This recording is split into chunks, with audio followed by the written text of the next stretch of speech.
लोकसभा चुनाव के 5वें चरण में 6 राज्यों और 2 केंद्र शासित प्रदेशों की 49 सीटों पर वोटिंग शुरू हो गई है। इस फेज में राजनाथ सिंह, स्मृति ईरानी और पीयूष गोयल समेत 9 केंद्रीय मंत्री मैदान में हैं।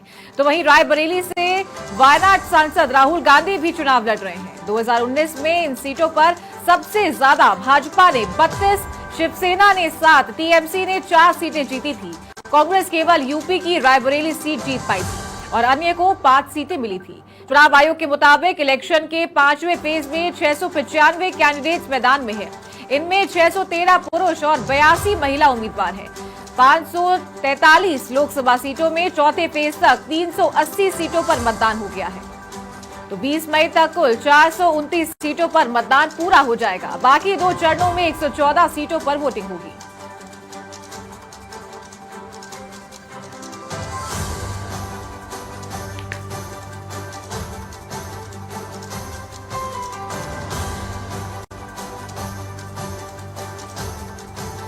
तो 2024 लोकसभा चुनाव के 5वें चरण में आज 6 राज्यों और 2 केंद्र शासित प्रदेशों की 49 सीटों पर सुबह 7 बजते ही वोटिंग शुरू हो गई है। ये वोटिंग शाम 6 बजे तक चलेगी। इस फेज में राजनाथ सिंह, स्मृति ईरानी, पीयूष गोयल साथ ही 9 केंद्रीय मंत्री मैदान में हैं।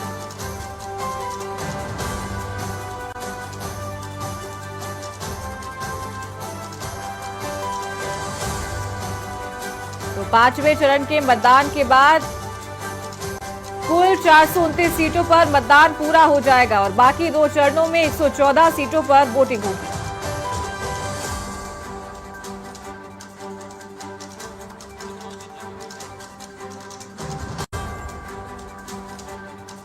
ज्यादा जानकारी के साथ लखनऊ से सहयोगी जय त्रिपाठी फोन लाइन पर जुड़ गए हैं। जय, 7 बजते ही वोटिंग शुरू हो चुकी है, क्या कुछ माहौल नजर आ रहा है, क्या कुछ हलचल?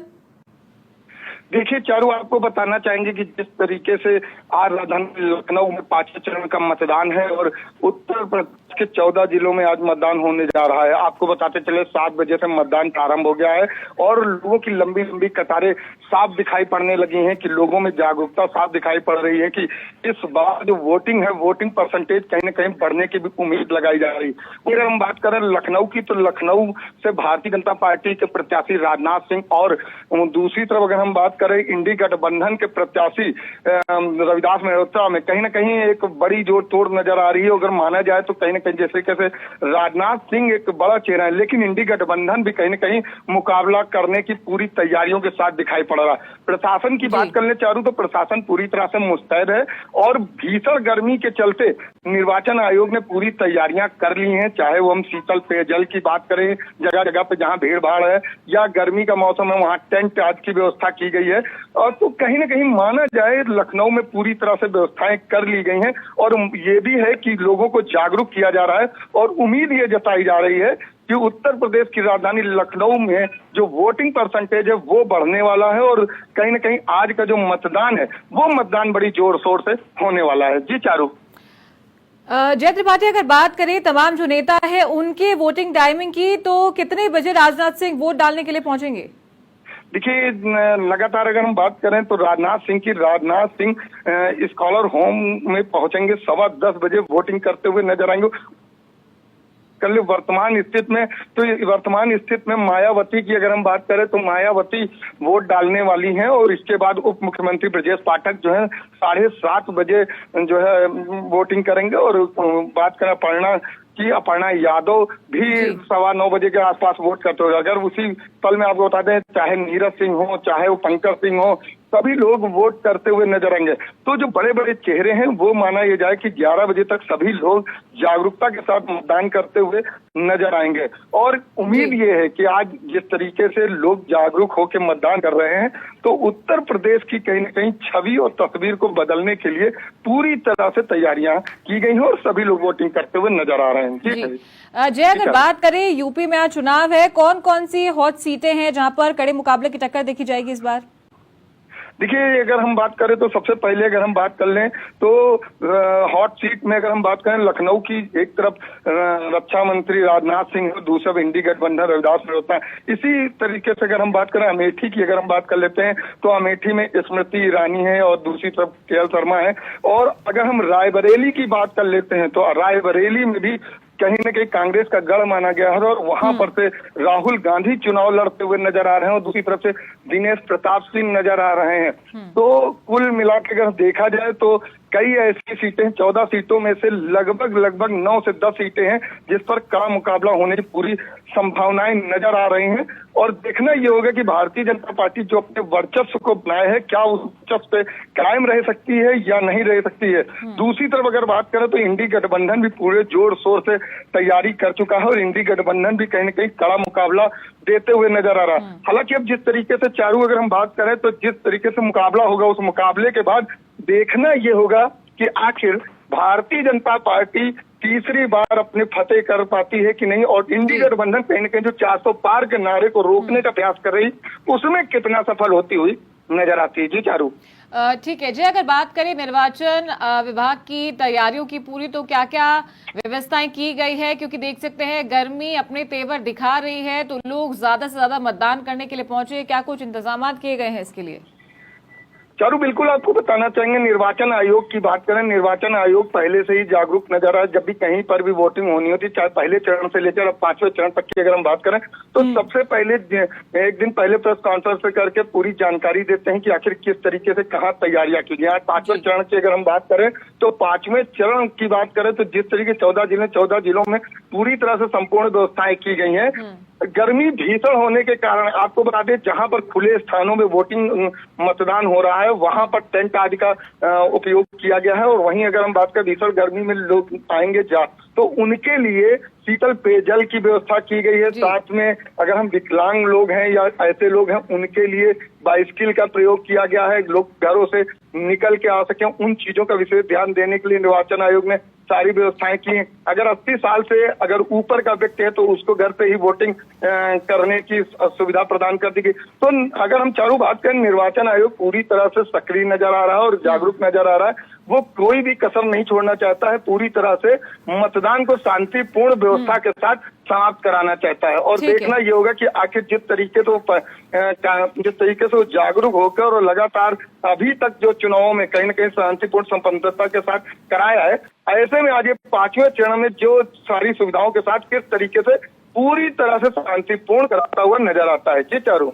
जी, अगर बात करें वोटिंग परसेंटेज की, तो उसको लेकर मतदान के बाद में क्या कुछ और तैयारियां की गई या किस तरीके से मतदाताओं को जागरूक किया, और या फिर आज का माहौल देखने पर क्या लग रहा है? देखिए, अगर जागरूकता की बात करें तो सबसे पहले ही बताएं कि राजधानी लखनऊ में 5 लाख पार का नारा राजनाथ सिंह के लिए लगातार चलता हुआ नजर आ रहा है। लखनऊ वासी का साफ कहना है कि इस बार 5 लाख पार, तो उसको लेकर जागरूकता साफ नजर आ रही है। और कहीं न कहीं जैसे बात करें, उप मुख्यमंत्री ब्रजेश पाठक ने भी कहीं न कहीं लोगों को निर्देश दिया था कि लोग वोट डालने जाएं और अपने परिवार के साथ जाएं और साथ में प्रयास ये करें कि अपने 2 घर इधर और 2 घर इधर, कुल मिला के 4 घरों की अगर जिम्मेदारी ले लेते हैं तो माना ये जाए कि वोटिंग परसेंटेज भी बढ़ेगा और लोग मतदान करते हुए दिखाई पड़ेंगे। कहीं किसी तरीके की कोई दिक्कत नहीं होने पाएगी। और अगर अभी तक की बात कर लें तो जो मतदान जा रहा था 54%, 58%, 60 तक गया। लेकिन अगर लखनऊ की बात करें तो जिस तरीके से जागरूकता प्रदान की गई है, तो उम्मीद ये जागरूक पूरी तरह से चारू दिखाई पड़ रहा है कि 60 से 65% के बीच मतदान हो सकता है, परसेंटेज बढ़ सकता है। लेकिन जागरूकता पूरी है, पूरी तरह से व्यवस्थाएं की गई हैं।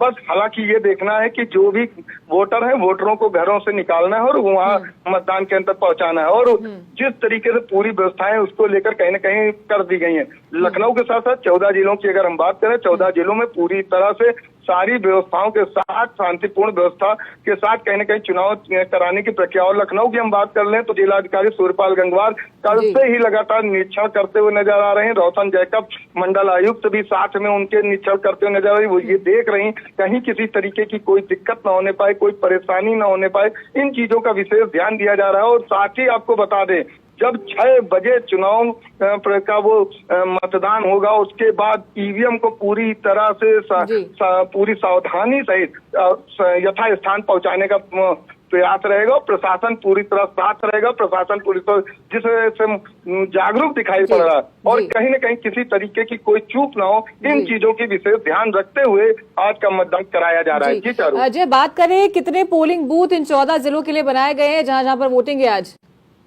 देखिए, अगर पोलिंग बूथ की बात करें तो हर जिले में अलग अलग पोलिंग बूथ बनाए गए हैं और लखनऊ की बात करें तो लखनऊ में भी पूरी तरह से पोलिंग बूथ पे व्यवस्था कर ली गई है। हर पोलिंग बूथ पे हर पार्टी के सदस्य लोग नजर आ रहे हैं। अगर वहीं बात करें तो कहीं न कहीं जिस तरह के पोलिंग एजेंटों की बात करें वो साफ नजर आ रहे हैं। बीएलओ की बात करें तो बीएलओ नजर आ रहे हैं। तो जितने भी अगर हम बात करें जो पोलिंग बनाए गए हैं उन पोलिंगों में पूरी तरह से हर चीज का ध्यान रखा जा रहा है। और लखनऊ सहित अगर 14 जिले, उन 14 जिलों में सारी पोलिंगों पर पूर्ण व्यवस्थाओं के साथ चुनाव कराया जा रहा है। और आपको बताते चले कि ये जो व्यवस्था है ये अपने आप में एक अलग तरह की व्यवस्था है, क्योंकि मतदान सबसे बड़ा अधिकार है और उस अधिकार का प्रयोग हर व्यक्ति को करना चाहिए। उस अधिकार का प्रयोग करने के लिए आज हर व्यक्ति जागरूक नजर आ रहा है। और कहीं न कहीं अगर हम बात करें तो हर व्यक्ति की दिली इच्छा है कि आपने मतदान करते हुए साफ दिखाई पड़े। और कहीं न कहीं जिस तरीके से लगातार सरकार की बात करें, सरकार इसके लिए पूरी व्यवस्था पूरी तरह से व्यवस्थाओं को कर चुका है। अब हालांकि सारे पोलिंग एजेंट और पोलिंगों पर पहुंचकर जागरूकता के साथ चुनाव संपन्न कराना एक बड़ी जिम्मेदारी है। उसके साथ कहीं न कहीं इस जिम्मेदारी को चारू पूरा किया जाएगा। जी चारू। ठीक है, बहुत शुक्रिया आपका जय त्रिपाठी तमाम जानकारियां साझा करने के लिए। तो ये थे हमारे सहयोगी लखनऊ से हमारे साथ फोन लाइन पर जुड़े थे। जानकारी उन्होंने दी है कि 7 बजे से ही वोटिंग शुरू हो चुकी है। यूपी के 14 जिलों में आज वोटिंग हो रही है और मतदान को लेकर सुरक्षा के पुख्ता प्रबंध किए गए हैं। आज 9 केंद्रीय मंत्रियों की प्रतिष्ठा दांव पर है। मैदान में राजनाथ सिंह, स्मृति ईरानी, राहुल गांधी समेत तमाम दिग्गज नेता हैं। तो इसी के साथ सभी दिग्गज नेता प्रत्याशी पार्टियों के आज वोट डालने के लिए जाएंगे। तमाम तस्वीरें वो आपके साथ में साझा करेंगे। तो सुबह 7 बजे से लेकर आज शाम 6 बजे तक 5वें चरण की वोटिंग प्रक्रिया शुरू हो चुकी है और निर्वाचन आयोग के द्वारा पुख्ता प्रबंध किए गए हैं, क्योंकि गर्मी को देखते हुए पारा बढ़ता जाता है दिन में और इसीलिए कहीं ना कहीं जो वोटिंग परसेंटेज है वो भी इफेक्ट होता नजर आता है।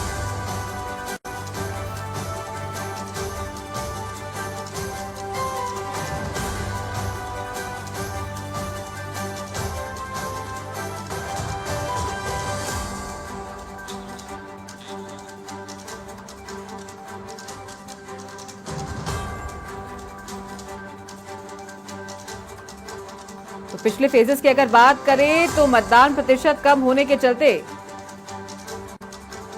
निर्वाचन आयोग ने मतदाताओं को ज्यादा से ज्यादा जागरूक करने की कोशिश की थी और इसी के साथ प्रधानमंत्री नरेंद्र मोदी ने भी एक्स पर पोस्ट करके सभी से अपने घर से निकलने को कहा है और मतदान जरूर करने की अपील की है।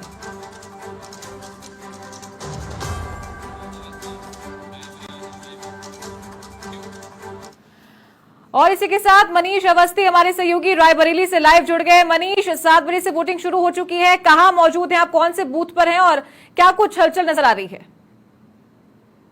बिल्कुल सारी बात करें तो रायबरेली के जो एसजेएफ पब्लिक स्कूल है वहां पर मैं खड़ा हूं और यहाँ पर लगातार 7 बजे से मतदान भी शुरू हो गया है।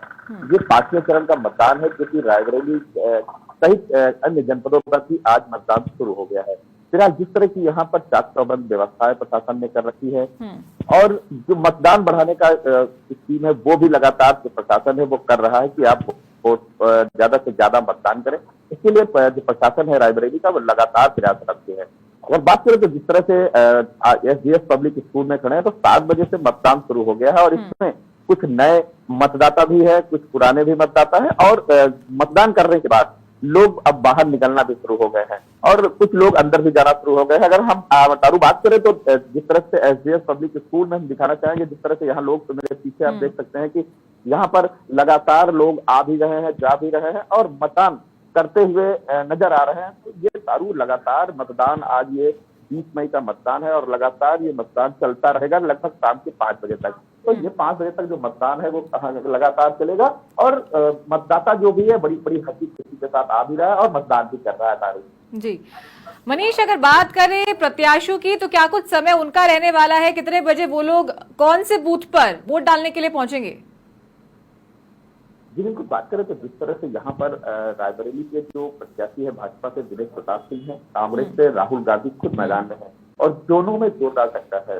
और लगातार जिस तरह से बात करें तो दिनेश प्रताप सिंह है वो उद्यान मंत्री भी है प्रेजेंट टाइम पे, तो ये अपना मतदान यहाँ पर जो केंद्रीय विद्यालय बना है वहां पर करेंगे। और यहाँ पर जो मनोज पांडे हैं जो यहाँ से पहले सपा से बागी हो चुके थे, अब वो बीजेपी में शामिल हो गए, वो मतदान यहाँ भी यहाँ एसडीएस आकर करेंगे। साथ ही साथ राहुल गांधी की बात करें तो अभी तक राहुल गांधी ये शंका जताई जा रही है कि कल शाम को 6 बजे आ जाएंगे, लेकिन अभी भी शंका बरकरार है। तारू, तो मैं चाहूंगी कि आप जाए पोलिंग बूथ पर, तस्वीरें हमारे साथ साझा करें और जो नए वोटर्स हैं उनसे भी बातचीत करें, साथ ही जो व्यवस्थाएं निर्वाचन आयोग के द्वारा की गई है वो भी दर्शकों को दिखाएं। जी बिल्कुल, मैं दिखाना चाहूंगा कि आप देख सकते हैं कि यहाँ पर लगातार जो यहाँ पर बूथ है वहां पर लगातार सामने लोग प्रशासन है तो प्रशासन में पूरे तरीके से मुस्तैद है और लोग भी यहाँ पर मतदान करके भी निकल रहे हैं। मैं चाहूंगा कि आपको भी दिखाऊं कि जो मतदाता है वो जाने के लिए यहाँ पर बाकायदे चेक किए जा रहे हैं, बाकायदे यहाँ पर इनकी जांच की जा रही है। लगातार जिस तरह से यहाँ पर जो व्यवस्थाएं की गई वो चाक चौबंद है। तो अभी तारू में जो लोग निकल रहे हैं और डाक्टर मैं उनसे भी बात करूंगा। आपका वोट पड़ गया दादा? वोट पड़ गया आपका? एक व्यक्ति लीजिए, पड़ गया आपका वोट? पड़ गया। तो लगातार भाई जी है, आपका आपने वोट डाल दिया? किन मुद्दों को लेकर आपने वोट डाला? जी, बेरोजगारी को लेकर। तो आपने तारुफ सुना कि लोग यहाँ पर उन्होंने और मतदान किया है और कुछ ऐसे मुद्दे हैं, बेरोजगारी और भी कुछ मुद्दे हैं, बेरोजगारी को लेकर इन्होंने मतदान किया है। तो और भी साथी हैं लगातार जो आ रहे हैं, जा रहे हैं, मतदान भी कर रहे हैं। तारुफ तो लगातार मतदाता मतदान करने के लिए शुरू हो गया है। जी बिल्कुल सही कहा आपने मनीष, काफी सारे वोटर्स तस्वीरों में नजर आ रहे हैं, आप उनसे बातचीत कीजिए किन मुद्दों को लेकर के वोट डाला है और क्या कुछ व्यवस्थाएं यहाँ पर की गई है मतदाताओं के लिए, वो भी दिखाएं। जी बिल्कुल बिल्कुल सारू, आप देख सकते हैं कि जिस तरह से आपने वोट डाला क्या, तो ये देखिए सारू, आप हमेशा मतदाता भी वोट डाल कर रहे हैं। किन मुद्दों को लेकर आपने वोट डाला? बेरोजगारी और कुछ? बेरोजगारी और महंगाई। बेरोजगारी महंगाई तरफ है, उसको लेकर आपने वोट किया। कितना खुश हैं आप मतदान करने के बाद? मतदान करने के बाद राशि की प्रयत्न है। तो पहला वोट है किससे पहले हर बार मुद्दों को लेकर वोट डाल। चलिए, और भी लोग हैं। आपने मतदान कर दिया? कैसा लगा मतदान करने के बाद? क्या किन मुद्दों को लेकर आपने किया? हमने तो देश की सुरक्षा और विकास के लिए मतदान किया। आपने भी मैडम डाला? क्या क्या रहेंगे स्कोर इस बार के, किन मुद्दों को लेकर? तो क्या है ये तो नहीं बता सकते, लेकिन जो भी हो हम लोग वही चाहेंगे जो अभी तक चलता आ रहा है। तो पहले मतदान फिर जलपान। तो आपने तारुफ सुना कि जिस तरह से लोग पहले मतदान फिर जलपान, लगातार मतदाता मतदान करने के बाद आ रहे हैं और इसके चेहरे पर भी दिख रहे हैं। बिल्कुल मनीष, सुरक्षा की अगर बात करें तो सुरक्षा के लिहाज से क्या कुछ इंतजाम किए गए हैं पोलिंग बूथ पर? जी बिल्कुल तारू, आप देख सकते हैं कि गेट पर चाक चौबंद व्यवस्था लगाई गई है। यहाँ पर बाकायदे जो सुरक्षा कर्मी है वो तैनात हैं और आने जाने वाले लोगों पर भी नजर बनाई जा रही है। और जो सेक्टर मजिस्ट्रेट है वो लगातार फील्ड पर है और हर बूथों की चेकिंग भी कर रहे हैं, हर बूथ वॉच कर रहे हैं कि लगातार किसी बूथ पर ऐसी कोई समस्याएं ना है, ऐसी कोई चीजें निकल कर ना है जो दिक्कतें खड़ी कर दे। तो लगातार प्रशासन की निगाह हर बूथ पर बनी हुई है। तारू जी, अगर बात करें मनीष पहले फेज की और इस फेज की, तो क्या लग रहा है कि लोगों में उत्साह दिख रहा है, मतदाताओं में उत्साह दिख रहा है मतदान को लेकर? जी बिल्कुल, जिस तरह से अभी 7 बजे से मतदान शुरू हुआ तो लगातार जो भीड़ दिख रही है वो सुबह सुबह ही, क्योंकि मौसम भी कुछ ठंडा है और अगर दोपहर हो जाती तो लोग ये सोच रहे हैं कि चलो पहले मतदान करें फिर उसके बाद जलपान करें। तो उन्होंने भी एक बीड़ा उठा लिया कि नहीं, पहले हम लोग मतदान करेंगे फिर जलपान करेंगे। तो इस समय लगातार जो भीड़ है वो कहीं ना कहीं बढ़ती हुई जरूर नजर आ रही है। बिल्कुल मनीष, मैं चाहूंगी कि आप अंदर जाकर के जो तस्वीरें हैं वो दिखाएं कि किस तरीके से लोग यहाँ पर कतारों में खड़े हुए हैं और गर्मी को देखते हुए क्या कुछ व्यवस्था की गई है मतदाताओं के लिए। बिल्कुल, अभी दरअसल अंदर जाने के लिए जो यहाँ के कर्मचारी हैं वो अनुमति नहीं दे रहे हैं, लेकिन जैसे ही यहाँ से कोई भी आला अधिकारी आता है तो मीडिया को अंदर जाने की अनुमति दे पाएगा, तब आपको तस्वीरें यहाँ से दिखा पाएंगे क्या तस्वीरें होंगी यहाँ की। फिलहाल जो मतदाता आ रहा है, जो मतदान करके आ रहा है, वो उनसे पूछा भी जा रहा है तो लगातार वो बोल रहे हैं कि व्यवस्था ठीक ठाक है, हर चीज की व्यवस्था उपलब्ध है यहाँ पर। चलिए ठीक है, बहुत शुक्रिया आपका मनीष अवस्थी, तमाम तस्वीरें तमाम जानकारियां साझा करने के लिए।